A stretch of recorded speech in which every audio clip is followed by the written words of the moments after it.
একেবারে শুরুতে আমি যেটা বলি যে তুমি কম্প্যারিজনটা করছিলে, আমি বাংলায় আসার আগে একবার পরিষ্কার বলে নিই যে ভাতার প্রসঙ্গ নিয়ে প্রথমে শুরু হয়েছিল কর্ণাটকে, সেই কর্ণাটকে সরকারটা চেঞ্জ হয়ে গেল এবং সে তখনও ভাতা চলছে, চেঞ্জ হয়ে গেল।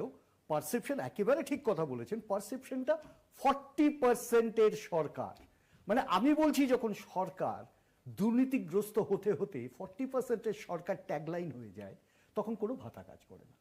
এটা প্রমাণিত সত্য, কর্ণাটককে ঘিরেই বলছি আমি, বিজেপি সে ঘটনাটাই ঘটেছে, দ্যাট ইজ অ্যান এক্সপেরিয়েন্স। এবার আমি প্রসঙ্গে তোমার এখানে যেটা আসছি, লক্ষ্মীর ভান্ডারের মূল উদ্দেশ্য শুধু লক্ষ্মীর ভান্ডার না, এই ধরনের প্রত্যেকটা প্রজেক্ট বা প্রোগ্রাম আমরা তো ওখানে বন্ধ করিনি।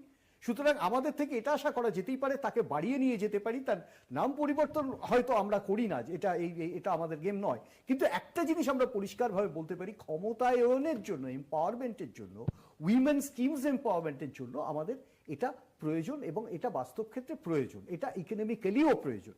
অ্যাট দি সেম টাইম তুমি দেখো যখন বিজেপি সরকার কর্ণাটকে ছিল তখন কিন্তু বাসের জন্য ফ্রি ছিল না মহিলারা, কিন্তু এই সরকার করছে। আমি তোমাকে রিফ্লেকশন করি ওয়েস্ট বেঙ্গলে, ওয়েস্ট বেঙ্গলের ক্ষেত্রে এখনো যে কটা স্কিম আছে বা যেভাবে স্কিম আছে, কেউ বলতে পারে আমি তাকে বাড়িয়ে দেবো, তার অ্যামাউন্টটা বাড়াবো, কিন্তু সোশিও ইকোনমির ক্ষেত্রে কিছু প্রশ্ন এখানে রয়ে যাবে, যেখানে আমরা বারবার দেখতে পাচ্ছি একটা অপটিককে সামনে রেখে যখন এটা করা হয় তখন কিছু প্রশ্ন সামনে আসে। অপটিকটা কি? আজকে ভোটার অ্যাকাউন্ট, ভোটার অ্যাকাউন্টটা সাধারণত জেনারেলাইজ করা হয় যে ইট ইজ একটা sub budgeting factor only for few months. যখন নতুন সরকার আসবে তারা বাজেটটা তৈরি করবে, সে যে সরকারই আসুক।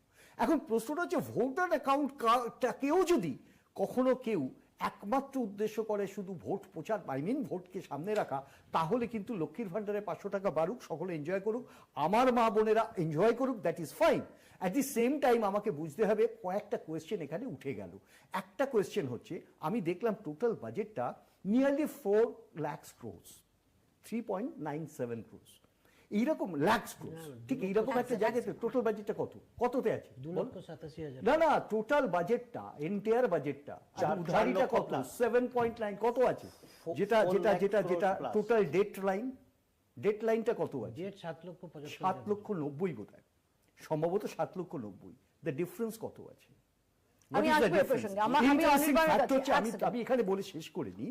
আমি বলতে চাইছি যে এটা এখানে যেরকম এটা একটা ফ্যাক্টর, ঠিক উল্টো দিকে দাঁড়িয়ে আর একটা ফ্যাক্টরও আছে, সেটা হচ্ছে আমাদের কাছে একটু হঠাৎ একটু শকিং লাগলো যে এমপ্লয়মেন্ট স্কিমে যে যুবক 5 বছরের যুবক আছে, যদি ধরা যায় 35 বছরের একটা যুবক 5 বছরে 40 বছর পর্যন্ত সে পাবে, ঠিক এইরকম একটি জায়গাতে প্রকল্প থাক, এমপ্লয়মেন্ট জেনারেশন হচ্ছে না, সেটা তো একেবারে। আমি আসবো এই প্রসঙ্গে, আমি আসবো এক সেকেন্ড এক এক করে আসি প্রসঙ্গগুলোতে। আমি অনির্বাণের কাছে খুব নির্দিষ্ট প্রশ্ন আমার। অনির্বাণ, মহিলা ভোটারদের সংখ্যা যেভাবে সমান সমান হয়ে দাঁড়াচ্ছে, এর আগেও এই কথাটা বললাম, বেকার ভাতা ফেরানোর মধ্যে একটা রিফ্লেকশন কাজ করে যে আমরা বেকার ভাতা দিচ্ছি। ইনফ্যাক্ট দেখো, বেকার ভাতা যখন লেফট ফ্রন্ট দিয়েছিল আমরা তখন ইউথ, আমরা সবাই ঢুকছি 50 টাকা বেকার ভাতা।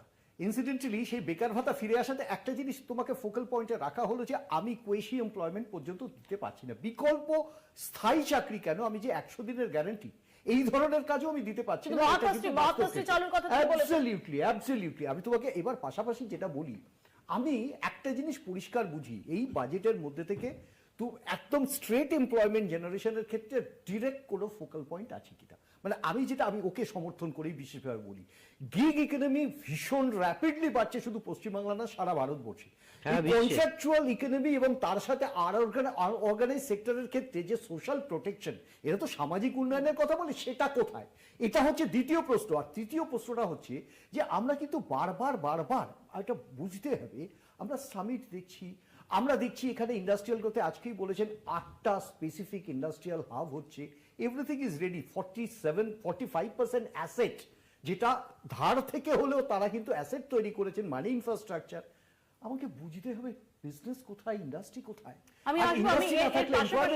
আমি এর পাশাপাশি জবাবিভাষণে প্রধানমন্ত্রীর এই মন্তব্য, একেবারে শুরুতে বলি, প্রধানমন্ত্রীর এই মন্তব্য এখন আর সিরিয়াসলি নেওয়া যাবে কিনা এটা নিয়ে একটু ভাবতে হবে। তার কারণ আমি তোমাকে বলি, একদিন তুমি প্রশ্ন করেছিলে যে বিহারে এসআইআর আপনারা আটকাতে পারেননি, আমি বলেছিলাম এখানে আটকানো যেতে পারে বিকজ সেকেন্ডারি এক্সপিরিয়েন্স, বিহারটা একটা এক্সপিরিয়েন্স।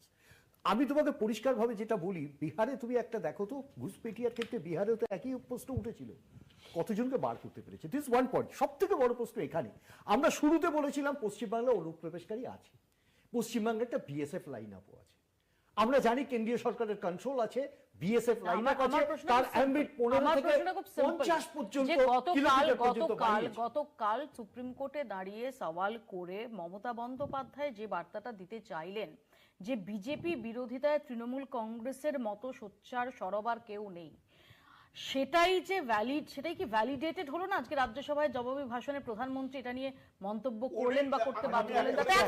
এটা চন্দনদাকে বলতে দিন। ইন্টারেস্টিং ফ্যাক্ট হচ্ছে মৌপিয়া, তুমি ঠিক আমাকে দিয়ে এই কথাটা বলাতে চাইছো, because that is an optic প্রধানমন্ত্রী তৈরি করে দিলেন। আমাকে দিয়ে আর নতুন ভাবে বলিও না যে ব্যালেন্স অ্যাক্টর কত হবে, মানে আমি বলছি ওই কনসেন্ট্রেশন, আবারও সেই কনসেন্ট্রেশন পলিটিক্স, মেরুকরণের একটা কনসেপ্ট প্রধানমন্ত্রী অ্যাক্রিডিয়েট করছেন, সমালোচনা করছেন, তাই তো করেছেন গত 10 সেকেন্ডে তন্ময় আমাকে শেষ করতে হবে।